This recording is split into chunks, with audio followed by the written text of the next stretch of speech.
Parler maintenant du système de santé. Alors, Ronald W. Collette, ça c'est une nouvelle exclusive de notre bureau d'enquête, un texte signé Éric Yvan Lemay dans le Journal de Montréal aujourd'hui. Ronald W. Collette, PDG de la Fondation de l'Hôpital Général. Il n'a pas l'air vraiment d'un PDG de Fondation de l'Hôpital, il a plus l'air du guitariste de Rush, le groupe heavy metal canadien. Il a l'air de ça. Non, il est PDG d'une fondation. Ça a l'air qu'il est bon en maudit parce qu'il est payé $1,5 million. Pigez à même vos dons.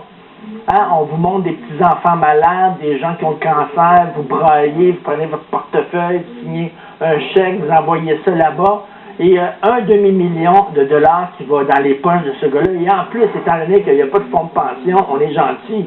On les verse aussi des REER. C'est ça, c'est fin. Jérôme, tantôt, dans le bulletin de nouvelles, avant l'émission, j'en discutais avec Pierre Bruno, qui était furieux.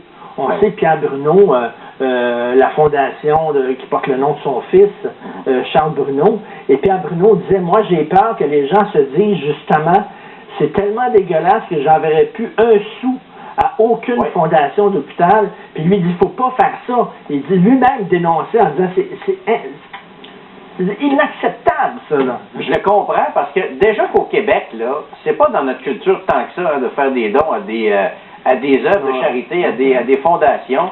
Premièrement, oui, il y a des crédits d'impôt avec ça, mais on est tellement surtaxé, on est tellement surimposé que l'argent de l'os, premièrement, on n'en a pas tant que ça. Puis culturellement, quand tu compares avec ce qui se fait aux États-Unis, par exemple, on dirait que c'est moins dans notre culture. Mais avec des histoires comme ça, c'est évident que ça donne pas le goût de donner à des fondations, malheureusement. Et c'est l'accumulation. C'est pas la première fois qu'on entend une histoire comme ça. Non. Et moi, je suis peut-être naïf, Richard, mais je m'attends à ce qu'un dirigeant, le dirigeant d'une fondation, sans dire que ces gens-là devraient travailler bénévolement, il me semble qu'ils devraient travailler moins cher que si, par exemple, ils dirigeaient une grande entreprise ou une banque ou je sais pas, mais quand tu commences à parler $1,5 million par année... D'ailleurs, on voit le confrère ici, là, Yves Corbeil, qui est allé le voir, qui est allé lui parler, et M.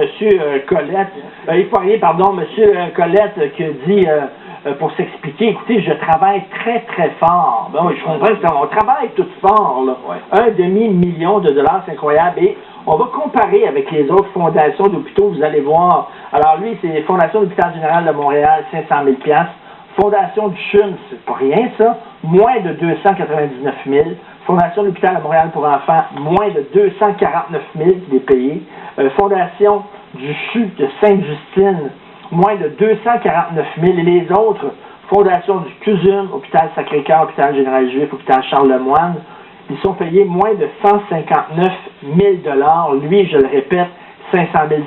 Jonathan, quand même, il y a un CA qui a approuvé ça. C'est ça l'affaire, il y a un CA qui a approuvé ça. Non seulement il y a un CA qui a approuvé ça d'un côté, fait que ça, c'est de se dire, voyons donc, ces gens-là là, qui voient, là, qui ramassent à peu près 14 millions de dollars par année, c'est pas 100 millions là, qui ramassent par année, là, cette fondation-là, c'est environ, c'est autour d'une quinzaine de millions de dollars qui est ramassé par année, puis là-dessus, on va prendre $1,5 million pour payer le président de la fondation, au directeur général de la fondation. Donc ça, déjà, il y a un problème au niveau de cette décision-là. Mais en plus, pourquoi est-ce qu'il faut toujours passer par la loi d'accès à l'information pour aller voir comment ça se passe, puis voir les montants? Comment ça se fait que c'est pas de toute façon obligatoire que ça soit public, ces choses-là, que l'administration, ça soit transparent? Tout à fait. Moi, je me rappelle, j'ai déjà fait des activités bénéfices, puis on voulait donner justement à des fondations, puis deux qui avaient été retenus, ça avait été le camp, puis le club des petits déjeuners, et les deux, là, ils se vantaient tellement, puis ils m'avaient donné leurs chiffres, là, de comment ils coûtaient presque rien en termes d'administration, puis qu'ils gardaient là, en termes de frais de gestion,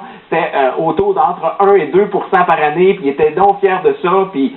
Et alors, là, je me demandais pourquoi il fallait qu'ils fassent ça, mais en même temps, ben là, je le vois. Parce qu'ils savaient ce qui se passait dans les fondations. Exactement, puis tu as tout à fait raison. Étant donné que ce sont des fondations, que ces gens-là sont payés avec de l'argent, des dons du public, ça devrait être public. On continue la conversation tout de suite après la pause.